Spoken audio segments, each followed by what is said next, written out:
তুলনামূলক ভাবে মাহফুজ আলমকে যেটা দেখেছি আমার কাছে মানে তাকে অত্যন্ত মেধাবী এবং মননশীল মনে হয়। এই কারণে যে আহ, আমরা তো ক্ষমতায় না গেলে আসলে দায়িত্ব না পাইলে আমরা বুঝতে পারি না। তো আমরা তিনটা মুখ দেখলাম, নাহিদ ইসলাম, আহ আসিফ মাহমুদ সজীব ভুইয়া এবং মাহফুজ আলম। তিনটা মুখের মধ্যে আমার কাছে তুলনামূলক ভাবে মেধাবী মনে হয়েছে মাহফুজ আলম। মাহফুজ আলমকে নিয়ে খুব বেশি বিতর্ক না, হালকা একটু বিতর্ক আছে, কিন্তু আসিফ মাহমুদ সজীব ভুইয়াকে নিয়ে অনেক বেশি বিতর্ক। নাহিদ ইসলামকে নিয়ে আরেকটু কম বিতর্ক। কিন্তু আহ যেটা তার এই উদ্যোগ আয়োজনটা কতখানি সফল হবে সেটা আমি জানি না, তবে একটা বাস্তবতা আছে, সেটা হলো সত্যি সত্যি একটা তরুণদেরকে নিয়ে মানুষ আহ একটা আশায় বুক বেঁধেছিল যে তারা হয়তো নতুন একটা রাজনীতি দিতে পারবে। সেই জায়গাটায় থেকে যখন কি মাহফুজ আলম কথা বলছেন, তখন আমি মনে করি যে এটা একটা বাস্তবতা আছে।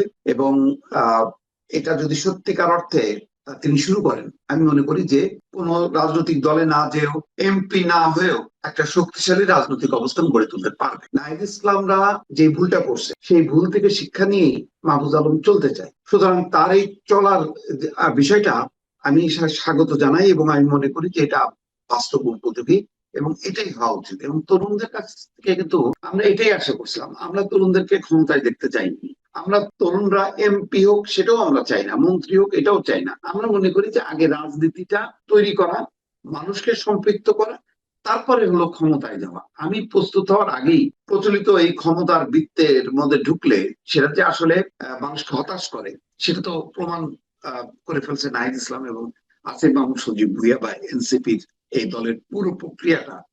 মানে এটা মনে করেন আধা রাজনৈতিক দল, আধা হচ্ছে কি বলে এটা রাজতন্ত্রের আহ যেটাকে বলা হয়, কি বলেন এটা, ক্ষমতার ভিত্তিতে যখন কি একটা রাজনীতি হয় এটাকে মানুষ তো ভালোভাবে দেখেন। তো এই ধরনের কিংস পার্টি, এই শব্দটাই আসলে বলতে চাচ্ছিলাম, এই কিংস পার্টির একটা রূপ আমরা ভিন্ন ভাবে দেখলাম।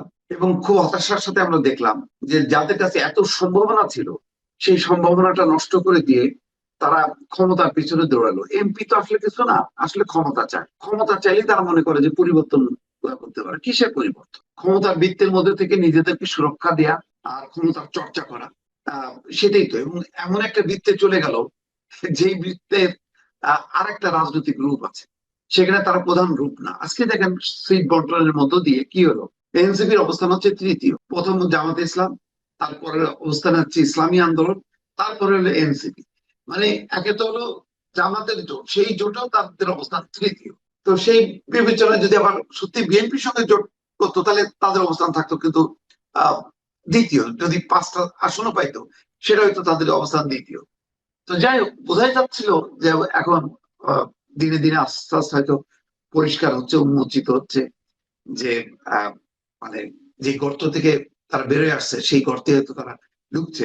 তো মাহফুজ আলমের এই আয়োজনটা, উদ্যোগটা আমার কাছে ভালো লাগছে এবং সত্যি আমি অনুভব করি যে একটা তরুণ নেতৃত্ব দরকার। তরুণ নেতৃত্ব বলতে আবার ওই লেখাপড়া বাদ দিয়ে রাজনীতিতে আসো এটা না, তরুণ নেতৃত্ব। সেই তরুণ নেতৃত্ব মানে নতুন একটা নেতৃত্ব, সেই নেতৃত্বের বয়স হইতে হবে 16, 17, 18, 19, 20 বছর, তা না, সেটা 30 হইতে পারে, 40 হইতে পারে, 50 হইতে পারে। মানে নতুন রাজনীতির ধারা যেটা অনুপস্থিত, সেই ধারাটা মাহফুজ আলম ওয়েলকাম করছে। মাহফুজ আলম সাথে যদি কাস্টিং যারা, তারা যদি যুক্ত হয়, আমি মনে করি তরুণ সমাজ যেই ধাক্কাটা খেয়েছে, আমরাও যারা ধাক্কা খেয়েছি, আমাদের একটা নৈতিক সমর্থন পাবে যদি তাদের মধ্যে যদি সেই ত্যাগ, তিতিক্ষা এবং সঠিক বাস্তব ভিত্তিক পরিকল্পিত একটা রাজনীতি আমরা দেখতে পাই। যেমন আমরা দেখেন, আমরা গতকালকে আলোচনা করলাম আপনার সাথে, তারেক রহমানের কি আমরা পুরনো রাজনীতিটা পছন্দ করছি? করছি না। যেহেতু নতুন কথা বলছে, নতুন বাংলাদেশ বিনির্মাণের কথা বলছে, আমরা সেই কিন্তু সেটাকে পছন্দ করছি। আজকে যদি তার বক্তৃতার মধ্যে আমরা শুনতাম অর্ধেকটাই হচ্ছে হাসিনার বিরুদ্ধে বিষোদ্গার, বা জামাত ইসলামের বিরুদ্ধে বিষোদ্গার অথবা প্রতিপক্ষের বিরুদ্ধে বিষোদ্গার, বা ফ্যাসিবাদের আস্থান উড়াই দাও, জ্বালায় দাও, গুড়াই দাও, এই সমস্ত যদি মানে হুমকি ধামকি মূলক কথাবার্তা শুনতাম, আমরা কিন্তু হতাশ হতাম। আমরা অনুপ্রাণিত হচ্ছি এইরকম ধারা পুরনো পুরনো রাজনৈতিক দলও নতুন ধারায় রূপান্তর করতে পারে। তার সাথে যদি আবার নতুন রাজনৈতিক ধারাও যুক্ত হয়, তাহলে কি হবে? তাহলে গণতন্ত্র শক্তিশালী হবে এবং মানুষের স্কোপ থাকবে, মানে বাছাই করা যে এই রাজনীতিটা সঠিক নাকি এই রাজনীতিটা সঠিক। এখন তো আমি পুরো বিভ্রান্তের মধ্যে আছি, কে সঠিক কে বেঠিক আমি তো বুঝতে পারছি না। সুতরাং আমি মনে করি যে একটা বিশাল শক্তি আছে, মানুষ একটা পরিবর্তন চায়, একটা নতুন রাজনীতি শুরু করতে চায়। সেই রাজনীতি যদি মাহফুজ আলমরা আগাইতে পারে, আমি মনে করি যে এইটা সমর্থন পাবে। নিঃসন্দেহে এটা ভালো একটা উদ্যোগ। আচ্ছা, একটা কথা আপনি আমাকে বলেন, এই যে মাহফুজ আলম, আসিফ মাহমুদ সজীব ভুঁইয়া অথবা নাহিদ ইসলাম অথবা আমি যদি এনসিপির কথাই ধরি, তাদের যেভাবে উত্থান, মানে ছাত্ররা একটা নির্দিষ্ট কজে, নির্দিষ্ট একটা কারণে আন্দোলন করেছিল, সে আন্দোলন থেকে তারা রাজনীতিতে আসলো। আমরা কিন্তু ঠিক এরই একটা রেপ্লিকা আমরা দেখতে পেয়েছি কয়েক বছর আগে, যে তখন একটা আন্দোলন ছিল, আন্দোলন থেকে উঠে আসলো এই নুরুল হক নূর, তারপরে আপনার রাশেদ খান, এরা তারা এসে গণ অধিকার পরিষদ নামে একটা রাজনৈতিক দল করল। সেই দলের পরিণতিও কিন্তু আমার কাছে এনসিপির মতোই মনে হচ্ছে, বরং এনসিপির চেয়ে তারা একটু ভালো। ওইখান থেকে অর্ধেককে পাঠাই দিয়েছে, জেনারেল সেক্রেটারিকে পাঠাই দিয়েছে বিএনপিতে। সে বিএনপিতে যোগ দিয়েছে ধানের শীষ পাওয়ার জন্য। দলীয় আদর্শ না কি আদর্শ বুঝতে পারলাম না, একটা দলের সাধারণ সম্পাদক ধানের শীষ পাওয়ার জন্য অন্য একটা দলে যোগ দেয় এবং সেটা আবার দলের সভাপতি অনুমোদন করে। সভাপতি বলতেছে এটা নাকি তাদের নির্বাচনী কৌশল। ঠিক আছে, কৌশল।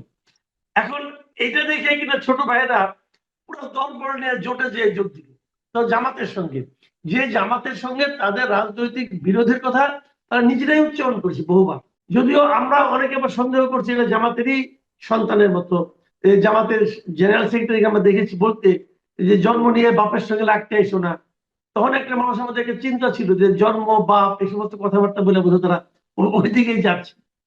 তো এখন আমরা দেখলাম না, ঠিকই বাপের আঁচলের নিচে তারা চলে গেছে। আপনি যে আশাটা একটু আগে ব্যক্ত করলেন যে তরুণদের কাছ থেকে কিছু আশা আমরা করতে পারি, নতুন কিছু, নতুন দুইটা এক্সপেরিমেন্ট তো ফেল করলো বলতে মনে হয়। আবার কি এক্সপেরিমেন্ট আপনি আশা করতেছেন? যেহেতু একটা রাজনৈতিক বাস্তবতা আছে, আপনি আমি সহ অনেকেই কিন্তু আমরা অনুভব করি যে নতুন ধারা রাজনীতি হওয়া উচিত এবং আরো বেশি বেশি সংখ্যায় আসা উচিত। যেহেতু আমরা ডেমোক্রেসিতে বিশ্বাস করি, ডেমোক্রেসি তো একটা ওয়ান সাইডেড হতে পারে না।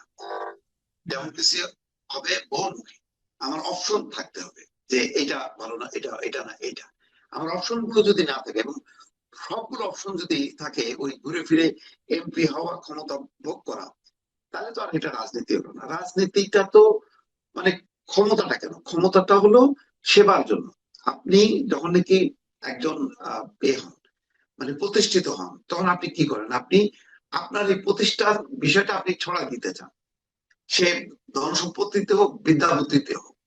তো রাজনীতিটা তেমনই। রাজনীতি তো এ না যে আমি এটা এনজয় করব, এটা আমি আরো সেবা দেওয়ার জন্য। কিন্তু আমাদের এখানে তো উল্টা হচ্ছে। সেই কারণেই নতুন রাজনীতি মানেই এই না যে ছাত্ররা পড়াশোনা ছেড়ে দিয়ে রাজনীতি করবে, বিষয়টা তা না।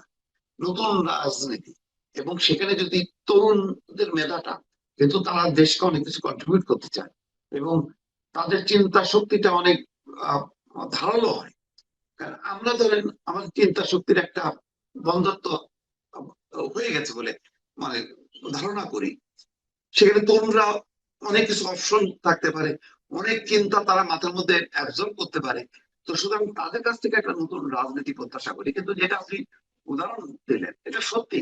আমরা তো এই হতাশার মধ্যে আছি বলি তো বারবার বলি যে তাহলে নতুন রাজনীতির দরকার। তাহলে তো বলতাম যে একটা আমাদের গণ অধিকার পরিষদ ভালো না এনসিপি ভালো, আমরা এটা নিয়ে বিতর্ক করতাম।